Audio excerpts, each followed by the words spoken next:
How to set boundaries without feeling guilty. Stoicism. If you feel guilty for saying no, you've already been controlled. And you don't even realize it. Let that sink in. Because in Stoicism, your peace should never depend on someone else's expectations. So if saying no makes you uncomfortable, it means you've been trained to prioritize others over yourself.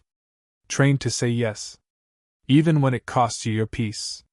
Trained to avoid conflict, even when it destroys your boundaries.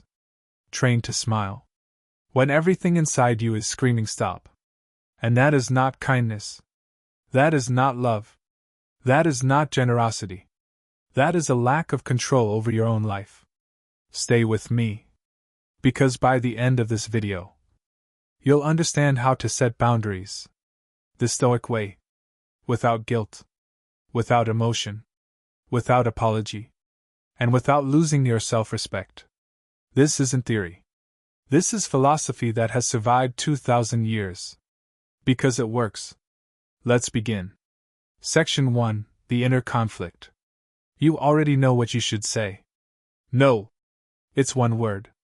2 letters. Zero harm to anyone. But when the moment comes, you hesitate. Your chest tightens. Your mind starts racing. What will they think? Will they be upset? Am I being selfish? Will they stop liking me? Will they think I don't care? So instead of choosing peace, you choose approval. Instead of choosing your priorities, you choose their comfort. And in that moment, you lose control. Not to them, to yourself, to the fear that lives inside you. As Epictetus taught, you cannot control how others react, but you can control your choices. Read that again. You cannot control how others react. And yet, most people spend their entire lives trying to control reactions.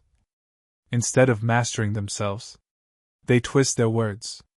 They soften their truth. They shrink. They over-explain. They apologize before they've even done anything wrong. All to manage how someone else might feel. That is not living. That is performing. And later in this video, I'll show you how to completely detach from the need for approval. So saying no doesn't just become easier. It becomes automatic. It becomes who you are. But first, let's understand why the guilt exists at all. Section 2. The root of your guilt. Your guilt is not random. It was not born with you. It was learned. From the time you were a child, you were rewarded for being agreeable, available, easy to deal with. When you said yes, people smiled. When you helped, people praised you. When you gave, people loved you. And slowly, your mind built a rule. A silent, invisible rule. If I disappoint people, I lose value. That rule has been running your life. Ever since. Every time someone asks you for something, that rule activates. And before your rational mind can respond, guilt appears. Like a reflex. Like a warning. Don't disappoint them, or you'll lose their approval. And without their approval, you are nothing. But Stoicism says something completely different. As Marcus Aurelius wrote, you have power over your mind, not outside events. Realize this, and you will find strength. Your value does not come from pleasing others. It comes from living with integrity. It comes from aligning your actions with your values. It comes from choosing what is right over what is comfortable. Here is what no one tells you. When you say yes out of guilt, you don't actually help anyone. You help them in the moment. But you resent them later. And resentment is a slow poison. It destroys relationships. It destroys health. It destroys peace. So the yes that came from guilt was never really a gift. It was a debt. A debt you charged to your own soul. Coming up, I'll show you the single Stoic principle that changes everything. The one that freed Marcus Aurelius. The one that freed Epictetus, even while he was a slave. The one that can free you Section 3. Control versus no control. This is the foundation of all Stoic philosophy. The idea that changed the ancient world and can change yours today. There are two categories in life: things you control and things you do not control. That's it. That is the entire game. What you control: your thoughts, your words, your decisions, your boundaries, your reactions, your effort, your character. What you do not control: other people's opinions, their reactions, their expectations, their moods, their choices, whether they approve of you or not. When you try to control what isn't yours, you lose control of what is. Read that slowly. When you obsess over how someone will react to your no, you are spending your mental energy on something you have zero power over. And in doing that, you abandon the one thing you do have power over: your decision. So when you say yes, just to avoid someone's reaction, you are not being kind. You are not being strong. You are abandoning control over your own life to protect someone's temporary comfort. Imagine a friend who constantly asks you to drop everything and help them. You're tired. You have your own priorities. But you say yes anyway. Why? Not because you want to, but because you're afraid of how they'll react if you say no. You just tried to control their reaction by giving up your peace. And it didn't even work. Because now you're exhausted, resentful, and they'll ask again next week. A Stoic would say, their reaction is not mine to manage. My peace is. In the next section, I'll show you the core Stoic rule that reframes every boundary situation you'll ever face. Section 4. The Stoic Rule of Boundaries. Here it is. The rule that Stoics live by. Simple. Powerful. Life-changing. You are responsible for your actions, not other people's feelings. Let that sit with you. You can be respectful. You can be kind. You can be calm. You can be clear. But you are not responsible for how they choose to respond. That is their work, their journey, their emotional landscape to navigate, not yours. Respect is not given to those who please everyone. It is given to those who respect themselves. Why this matters in relationships.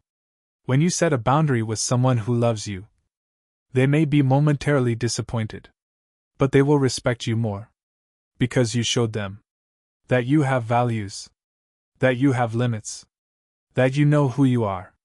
And people don't truly respect those without limits. They might like them, they might use them, but they don't deeply respect them when they don't respect your boundaries. Now, what about people who don't respond well? What about those who get angry, manipulate, guilt trip? A Stoic sees this clearly. If someone cannot accept your boundary, they were not respecting you. They were using you. And your boundaries simply revealed the truth. That is not a loss. That is clarity. Epictetus, who was born a slave, understood this better than anyone. Seek not that the things which happen should happen as you wish, but wish the things which happen to be as they are, and you will have a tranquil flow of life. You cannot make someone accept your boundary, but you can stay rooted in it regardless. Now let's talk about the mistake that most people make before they ever learn any of this.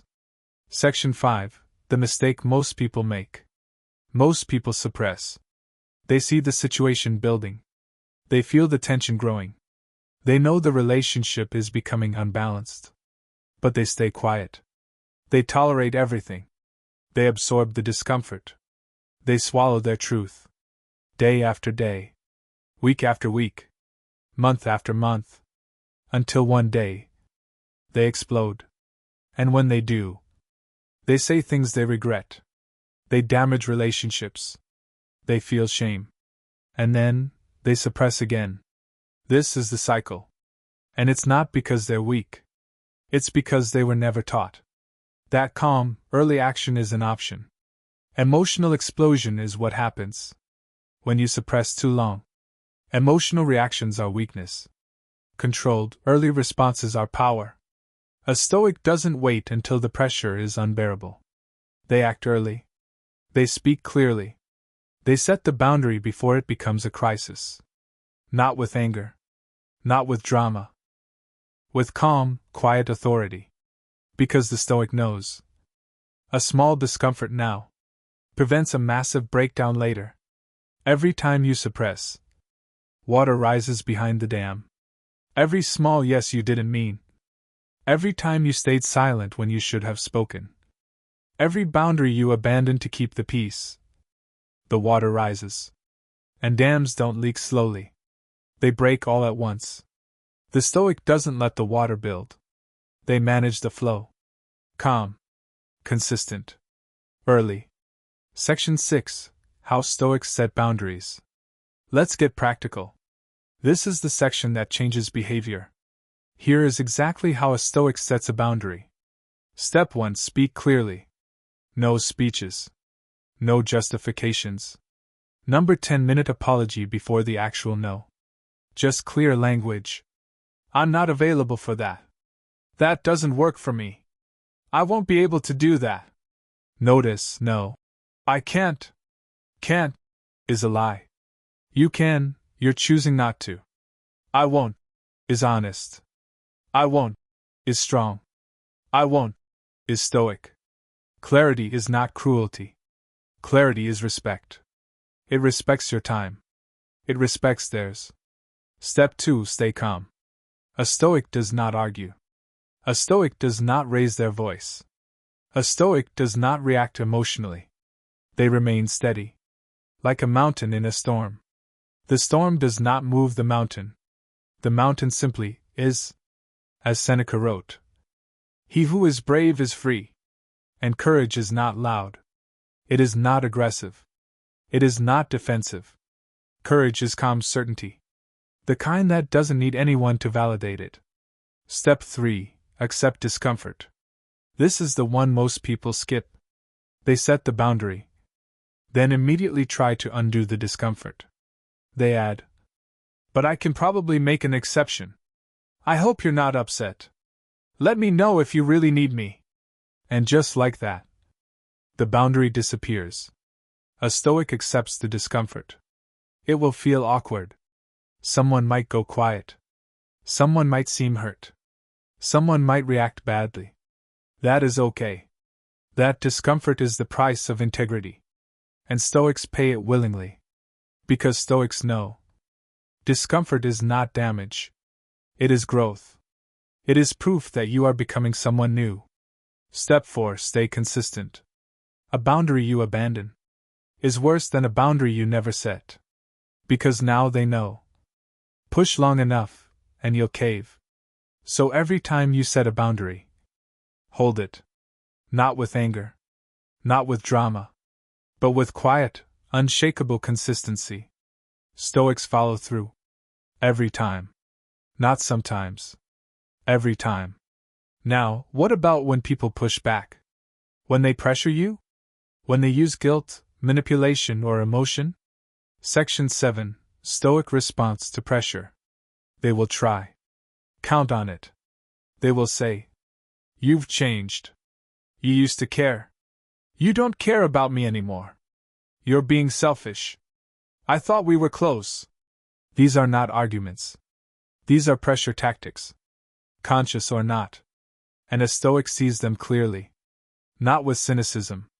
Not with contempt. But with clarity. You do not defend yourself. You do not explain yourself for the 5th time. You do not apologize. You simply say, "I understand how you feel. And this is still what I've decided." That's it. No anger. No guilt. No negotiation. Just calm, grounded repetition of your truth. This technique is sometimes called the broken record. But a Stoic would call it something simpler. Integrity. Here is the Stoic insight most people miss. When someone responds to your boundary with rage, guilt, or manipulation, they are not showing you their pain. They are showing you their expectations. They expected you to have no limits. And your boundary disrupted that expectation. That is not your fault. That is information. Valuable, clarifying information. About who this person is. And what role they expected you to play. The moment you stop needing approval, you become free. Not free from relationships. Not free from responsibility. Free from the invisible chains that have been directing your choices since you were a child. Free from pressure. Free from guilt. Free from the exhausting performance of pretending to be okay when you are not. Because now, you are no longer reacting to the world. You are directing your life. You don't lose people when you set boundaries. You lose the people who needed you to have none. And that is not a loss. That is the most important thing you can lose. Because what remains are the people who respect you, the people who see your truth and choose to stay. Those are the relationships worth having. Those are the people worth keeping. If this video spoke to you, then you're already different from the person who pressed play. You understand now. You see it. And seeing it changes everything. So here is your challenge. This week, say no to one thing that you would have said yes to out of guilt. Just once. Just one no. With calm. With clarity. Without apology. And notice what happens. Notice how the world doesn't end. Notice how you don't lose the respect of people who truly care. Notice how you feel afterward. That feeling. That quiet, grounded, solid feeling. That is what freedom feels like. Subscribe if you want more Stoic wisdom. That strengthens your mind and your life. Because here, we don't react. We don't perform. We don't shrink. We master ourselves. And that mastery begins with a single, clear, guilt-free word. No.